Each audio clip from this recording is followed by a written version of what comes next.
আপনারা জানেন যে গত 9 মে 2025 তারিখ গভীর রাতে বাংলাদেশ এবং ভারত সীমান্তবর্তী মান্দাবাড়ির চরে ভারতের প্রশাসন কর্তৃক 75 জন বাংলাদেশি মুসলমান এবং 3 জন ভারতীয় মুসলমান নাগরিককে জোরপূর্বক পুশিং করানো হয়। পরবর্তীতে তারা মান্দাবাড়ি ফরেস্ট অফিসে আশ্রয় গ্রহণ করলে বাংলাদেশ কোস্টগার্ডের কাছে খবরটি আসে। বাংলাদেশ কোস্টগার্ড এই সংবাদ প্রাপ্তির পরপরই দ্রুত ঘটনাস্থলে জাহাজ এবং বোট প্রেরণ করে। ঘটনাস্থলে পৌঁছেই আমরা প্রথমেই আহত জনকে উদ্ধার করি, তাদেরকে চিকিৎসা প্রদান করি এবং তাদেরকে প্রয়োজনীয় খাদ্যদ্রব্য প্রদান করি। এই 78 জনকে মধ্যে 10 জনের অবস্থা আমরা তৎক্ষণাৎ অত্যন্ত গুরুতর পাই এবং তাদেরকে উন্নত চিকিৎসার জন্য আমরা আমাদের সকলকে 78 জনকে আমরা মহিলা দিতে নিয়ে আসি। এই 78 জনের সাথে কথা বলে আমরা যেটা জানতে পারি এবং তাদের ভাষ্য মতে তাদের অধিকাংশই ভারতের গুজরাটে বসবাস করছিল দীর্ঘদিন ধরে এবং তারা বিভিন্ন পেশায় নিয়োজিত ছিল। গত 26শে এপ্রিল গভীর রাতে ভারতীয় পুলিশ কর্তৃক তাদের বাসায় গভীর রাতে হানা দেয় এবং বুলডোজার দিয়ে তাদের ঘরবাড়ি ভেঙে দেওয়া হয়।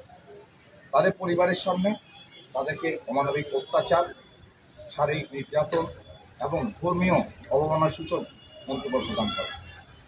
তাদেরকে চোখ বেঁধে 2টি সামরিক বিমানে করে, একটা সামরিক বিমানে ছিল তারা এই 78 জন পুরুষ সদস্য এবং তাদের অন্যান্য পরিবার অন্য সদস্য আরেকটা বিমানে করে তাদেরকে বিভিন্ন জায়গায় প্রেরণ করা হয় এবং গত 9 মে তাদেরকে বাংলাদেশের অভ্যন্তরে জলসীমায় এবং বাংলাদেশের অভ্যন্তরে যে মান্দাবাড়ির দ্বীপ আছে সেখানে পুশিং করানো হয়।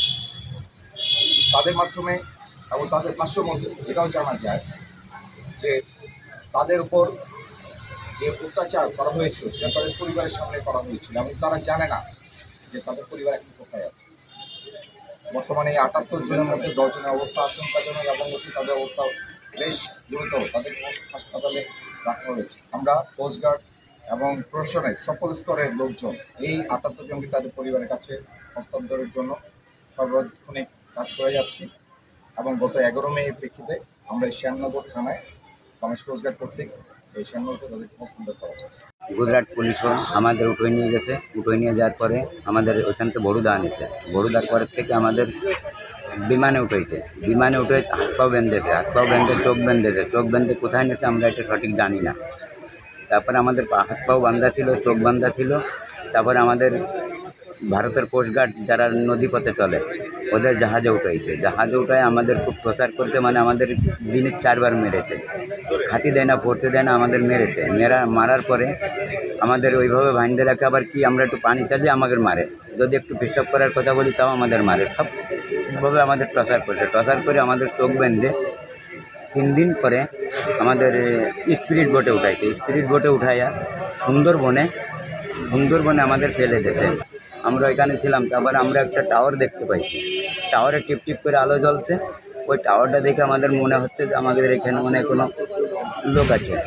সেইভাবে আমরা ওই পানি পথে ওই সাঁতরাই ওই টাওয়ারের ধারে গেছি। টাওয়ারের ধারে যাই আমরা দেখি কিন্তু আমাদের বাংলাদেশের ফরেস্টার ওদের কাছে গেলে ওরা আমাদের আচ্ছাড়া গিয়ে ওরা আমাদের এই কোস্টগার্ডকে বাংলাদেশের কোস্টগার্ড আমাদের এখানে আনে। 26 তারিখে রাত 5টার দিকে আমাকে আটক করেছে। তখন ওই কি একটা এয়ারপোর্টের নাম আমি জানি না, মনে নেই। ওই এয়ারপোর্টে আমাকে ফেলে উঠে ওর থেকে আর একটা জায়গা নিয়ে যায়, আমাকে ছেড়ে দেবে সেই কথা বলে, কিন্তু পরে কোন জায়গায় আমাকে নিয়ে আসছে, নিয়ে জানি না একটা জাহাজ উঠেছে, আমাকে যে সময় নিয়ে যায় প্লেনের থেকে চোখ বাঁধে, হাত বাঁধে, পা বাঁধে নিয়ে যায়। আমরা কিছু টের পাই না যে কোন জায়গায় নিয়ে যায়। তখন জাহাজের পর নিয়ে রাখি ওই জায়গায় আমাকে 3 দিন রাখি আমাকে খাদ্য খাবার দিয়ে নেই, মারধর করেছে পড়েছে।